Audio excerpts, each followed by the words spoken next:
I've not only been learning at the Lodge, but I've been learning at the Cultural Center in Calais, Maine, where I heard the Beskatooma County negotiation song, the greeting, the bragging about the item that you had, the setting the stage for negotiations. And I guess if you've been doing that for about 13,000 years, you get very good at it. I thought you might be interested in a conversation with John Weeks. You might not recognize that name, but he negotiated the North American Free Trade Agreement for Canada. He was the lead negotiator for Canada. Well, since you have a long history of negotiation, let's see what John Weeks has to offer and his perspective on where we're at in negotiations with America and how important it is for our safety, our security, our livelihood. John Weeks. When you left our foreign ministry some years ago, Frank Magazine noted that you had been eating, breathing, sleeping, reading about, etc., trade for your entire life. And you did that after the foreign ministry as well. Quick top-of-the-mind thoughts about the importance of trade and your career in trade. Well, that's a good question. I mean, I started as a Foreign Service officer in the Department of External Affairs. My first posting was in Belgrade, and somewhere along the road someone suggested to me I might be interested in going into the Trade Policy Division when I came back to Ottawa, and that was way back in 1971. And I did, and after that I became sort of trapped. They never let go of me again. I couldn't get out to anywhere else. But it also dawned on me about that time that actually trade was very important for Canada, and Canada as the United States' largest trading partner, and a significant global trading country after the three big guys of the period that was then the U.S., the European communities, as it was called then, and Japan. And Canada was clearly number 4. China was nowhere on the horizon yet in terms of an important share of world trade. So it was clear that this was an important area of foreign policy for Canada, and a lot of very interesting things to be done. Well, now speaking of 1971 and a foreign policy for Canadians, that was the title of a series of pamphlets, some of which involved trade. And the idea then was we were going to trade with Europe, we were going to trade with the Asian countries and so on. That was really hard to bring into effect with the compelling trade relationship we have with America. It's kind of back, because of new trade agreements. Talk for a bit about whether we are really able to somehow have a third option or a balance or other significant trading partners besides America. Well, I think we can have significant trading partners besides the United States, but we're never going to replace the United States in terms of its dominant position in Canada's trading relationships. I mean, the connections are too great, the geographic proximity, the common language. There's so many pulls and attractions there that I think we're going to have the United States is going to be our most significant economic partner indefinitely. But I think we've seen how our partnership with other countries can be strengthened, both through our new agreement with the European Union, the CETA, or the Comprehensive Economic and Trade Agreement, and through the Trans-Pacific Partnership Agreement that originally was going to include the United States, but now doesn't, but still includes 11 other countries in the Asia-Pacific region. Those agreements offer a lot of opportunities, and since we enjoy benefits under those agreements that the Americans don't have because they decided not to pursue their negotiations with the European Union, and they decided to walk away from the Trans-Pacific Partnership Agreement, there are actually attractions now for Americans to perhaps think of investing in Canada in order to supply not only the North American market and the Canadian market, but also to supply the European market and certain markets across the Pacific. So there are a lot of opportunities there. And this is the first time, I think, that we're close to being able to think that maybe we're making some real progress in the diversification of our trade relationship. Now, as important as your career has been, trade has been important since long before you were in the business. Yes, that's for sure. I note that one of the earliest forms of writing we can find is a trade agreement between the Syrians and the people who now live in what is Cappadocia, Turkey. Adam Smith spoke about the benefits of trade. Economists say if we buy something, the seller is happy, the buyer is happy. We each wanted something different in the process. And yet a lot of people are really mad about trade these days, saying it doesn't work, or it hurts workers, or there's downward pressure on wages. Why is everybody so mad? Well, I think it's because they're worried, and of course it's always easier to blame foreigners than to look at causes domestically as being responsible for your misfortunes. And so I think, you know, a lot of the blame that, for instance, in the American political system, I mean, free trade agreements are much more popular in Canada when you do polling than they are in the United States. But I think one of the big problems in the United States is NAFTA took sort of pride of place as sort of the identifiable trade agreement, and it became a convenient whipping boy. It was very easy to run for Congress or run for the presidency and say that you were going to renegotiate the NAFTA. And very few people in the political space came out and said, you know, this is a very good agreement, this is good for us, good for our partners as well, but it's good for Americans. And I think one of the beneficial things is that under President Trump, a lot more Americans now appreciate the value of the NAFTA in the first instance, but also trade more broadly. And I was on a panel a couple of years ago in Washington with Mike Froman, who was Obama's United States trade representative, and he made the observation that that Trump had managed to do something that the Democrats had never been able to do while Obama was president, and that was make NAFTA popular with Democrats. I think what happened, suddenly when a president actually said, a president rather than a candidate, said he was going to tear up the NAFTA, Americans had to say, hey, wait a minute, what will this really mean? And when they started looking at it, they didn't like the picture. And so to fast forward a bit, this is why a Democratic Congress, while still having a constituency that, you know, is not convinced that trade is great, is very close now to actually ratifying the successor agreement to the NAFTA, because they know the agreement is important for the United States. They think this new agreement is better from their perspective than the old NAFTA, and they definitely believe that they need to have some kind of NAFTA because they now know, having had this near-death experience, that it really is important for the United States as well as for Canada and Mexico. Now, speaking of people criticizing your NAFTA and other trade deals who are running for president, Ross Perot famously said there was going to be a giant sucking sound as the jobs moved south to Mexico. Did that happen? I don't think so. I mean, you can identify, you know, in the studies I've seen, there are some jobs that have been lost as a result of trade. But it's all well within the sort of normal flux of employment changes in a big economy like that of the United States. And a lot more of the employment losses have been the result of technology changes rather than trade.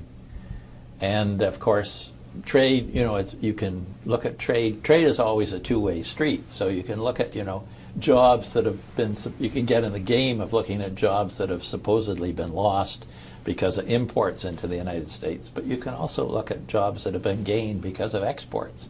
Well, in my recollection in the NAFTA years was that Canada changed 400,000 jobs a year because of those types of things, and to isolate the number that might have been a result of trade was very difficult. Yeah, and I think another thing that's important to make, a point to make here, is that having NAFTA and the three economies grouped together, including the Mexicans, as we all know, with lower wage rates, are, you know, actually improves the competitiveness of North American production in a global environment. makes it easier for the United States and Canada to compete with China, for instance, both in the world and in our own marketplace, because we have this partnership with Mexico. Well, that raises one of the criticisms of trade in general, maybe not valid, but people are making a connection between lower wages, fewer union jobs, so-called neoliberalism, which is ill-defined, and trade. Is there a connection? I think you just said there is. No, I don't. Well, I think what I said is there are some, you can identify some jobs that have been lost as a result of trade. And economists have done that, but that's a relatively minor part of a much larger movie, and frankly, we have an economy that's very prosperous. When you think of, I had my son ask me once, Dad, what sort of video did you watch when you were? Well, we didn't have video. We didn't even have a television set in my home until I was in about 9 or 10, as I recall. So, we live in a much more prosperous economy, and part of that is a result of trade and the fact that we've, it's the classic theory. We've shared out production on a basis going beyond the Canadian market, so that we can get the best price for the things we do well, and be able to afford things that we buy from other countries. Well, and I don't think a television set has been made in North America or at least not in Canada or the United States for 20 years. And speaking of a prosperous economy, despite the criticisms, we're at a low level of unemployment that really you haven't seen in your entire career. I mean, it hit 10% plus during your years in the 70s and the 80s.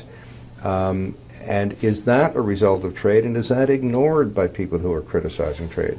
I think that trade can be over-exaggerated in terms of its impact on the economy. I think there are a lot of other factors at play too. Technological change is one, and there are some real challenges there too. What is the future of work? As we look at, are our robots better than your robots is almost where we are now, rather than who's got the best workers. I mean, you go inside. I was in a steel mill recently in Canada, and you'd be surprised how few people there are actually, doing anything other than directing the machines that are making it all happen. Well, this is something I want your opinion on as well. Starting with the story of Walter Reuther, the president of the United Auto Workers, walking around a plant with Henry Ford, and Ford said, how are you going to get union dues from those robots? And Walter Reuther, without missing a beat, said, how are you going to get them to buy your cars? So it's kind of the topic that either robots are here within the next 3 years or the next 100 years, nobody's sure. And I mean robots on a huge scale, and they're going to they're going to do all the tasks in society, and we are all going to have leisure, or we're all going to be unemployed. I mean, there aren't a lot of happy mediums in the discussion of the nature of work going forward. What's your view? Well, I think this is one of the big questions for the future. But this is not a trade question. This is a global question, and frankly, you can have various views about globalization, but I think it is possible that we've sort of reached the point at which the tendency is going to be for fewer goods to be shipped across borders, but there'll be a lot more cross-border commerce. When you think about how you can now send digitally a command to a printer, a 3D printer, to produce a product. I mean, that technology in a sense is just in its infancy, but we may well see, that may be the future, but we're not going to, even those people who think they'd like to, like some of Trump's advisors, who would like to sort of take the United States out of the global economy, they're not going to be able to stop the transmission of ideas and messages and programs across borders. That's not going to happen. Well, This genie is out of the bottle, And that's and a we bit- need to think about how we're going to manage the future. It's a bit of a tough concept to think of more economic activity across borders, but fewer exports. But in fact, right now, manufacturing is down in America, but exports are up. They are selling more things with fewer people working on smaller things. Yeah. And I did see some figures, too, that showed that American manufacturing production is actually greater now than it was 20 years ago, but involves far fewer workers in the United States. And so the television commentators, and I'm thinking of Chris Matthews on MSNBC, who bemoans the fact that one time in the past we used to make great big things in great big factories, and someone even with a little less than a high school education could have a good life and a mortgage and what have you. This is not really true, based on what you just said. No, I think it's, well, clearly the nature of production is changing, and we don't, you know, the way our economy operates now, we don't need as many workers in manufacturing, and frankly, there are not as many as there were a few years ago, even though production is still very strong in most cases. You know, I like to sometimes make the analogy that if you go back to the middle of the 19th century, I don't have the figures in my head exactly, but something like 80% of Canadian employment was in agriculture. Now it's down to, I don't know, 2-3% of employment in primary agriculture. Although the food and food processing industry is the largest manufacturing industry in Canada, actually, larger than the transportation equipment manufacturing industry. So this is still an enormous, and production is much, much higher than it was when 80% of the people were doing this. And then, of course, we had this major shift to manufacturing in the early part of the 20th century and through to the middle of the 20th century. And then we've seen this move to increasing services industry. And contrary to what a lot of people say, it's not just about hamburger flippers. There are a lot of very good, high-paying jobs in this industry, and Canada is doing very well here.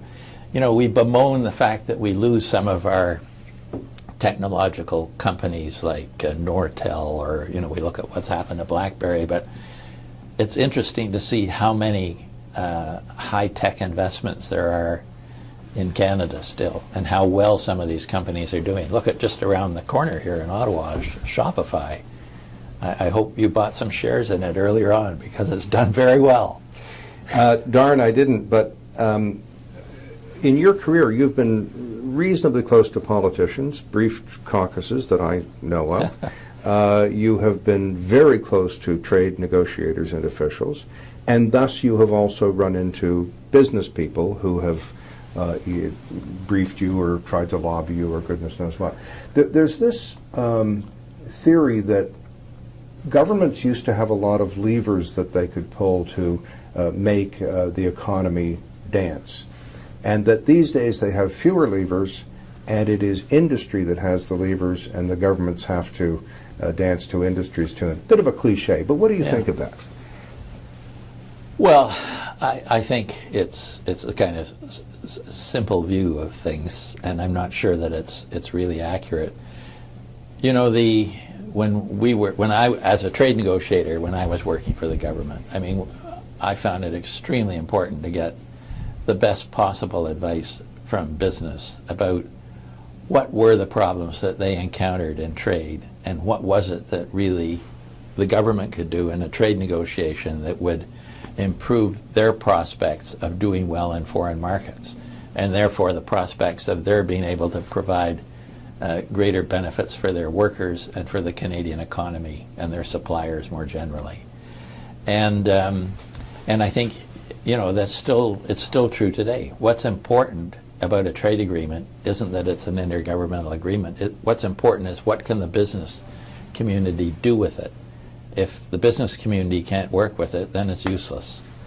One thing that I always wondered about during the NAFTA was the vitriolic criticism of it by the union movement. And I've been in 4 unions, I'm still in a union. And I wondered why there wasn't some solidarity with ununionized brothers and sisters in Mexico or in America, seeing that, as you said, the business people could take advantage of this. Could the union movement take advantage of this? What's your view of that? Well, I think the union movement probably has taken advantage of it. I mean, of course, in one sense, we've seen a number of international unions, of course. But I also think that there's a greater recognition now. You look at how closely the Chrystia Freeland and the negotiators worked with unions in the recent renegotiation of the NAFTA. I mean, this was done partly because, you know, they could get good advice from these people, but also because they wanted to be seen to be reaching out in a way that they were taking account of the interests of workers. You know, the government took a certain amount of criticism for this sort of, what I don't think they use the term any longer, progressive trade policy or whatever you call it, but it is important to be looking at how we reach out to other people in society other than just business, to make sure that we're discussing with them what we're doing in a trade agreement, to make sure that they have perhaps a better understanding of what is actually involved in a trade agreement. This is very important in a country where, maybe in China you don't need to worry about it to the same extent, but here, you know, it's got to be saleable in the end to the electorate. And so it's important for the government to be working with as many components of society as possible in putting together a complex project like a trade agreement. There are some serious researchers who say we've had the best of times between about 1870 and 1970 with the internal combustion engine, Fordist manufacturing. You know, we just had such prosperity that never seemed to end. Post-1970, high technology isn't doing it. There are headwinds on regulations. There are headwinds on negative reaction to international trade agreements and so on. So there's a lot of data that says the best of times are behind us in economic matters. What do you think? Well, I'm clearly very near the end of my career, and I only now advise people. But I think, you know, there have been some major changes, and one of the big problems we face now is the distribution of wealth, and I think this is going to be a challenging problem for many years to come. You know, workers with highly skilled talents are making a lot of money. In fact, they're probably now more valuable to an economy than capital. So, you know, a lot of things have changed. But in terms of the overall productivity of the economy, it's never been greater than it is. And I think there's no reason to think that process is going to slow down. So there are going to be challenges in terms of how we make sure that everybody benefits from this. But I think that the good times, as you put it that way, there's no reason they can't continue, provided we have the creative imagination to figure out how to develop good policies for the decades ahead. Thanks for the optimistic note. Well, I've always been a glass half full person. Well, thanks for your time. I mean, you know, you can look at climate change. There could be big negatives too, as you know, we could, you know, so, you know, and of course we you know, we've lived for decades during the Cold War under the threat of nuclear annihilation. So when we talk about the good times, you know, there's always been a shadow there, and there continues to be, and what the ultimate outcome will be is going to depend on the men and women who are prepared to stand up and assume leadership positions in the future. Thank you. Well, I'm reminded of another lesson I learned at the Cultural Center in Calais, and that is part of the negotiation dance, if you will, not a literal dance, but the back and forth, the getting to know people, is to find out what the interests are behind the position that the person might have. Now, a person's position might be, no, I don't want to do this.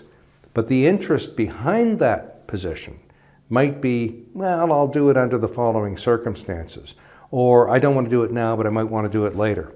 Very interesting. And it's taught at Harvard, probably copying the Beskotomi Caddies.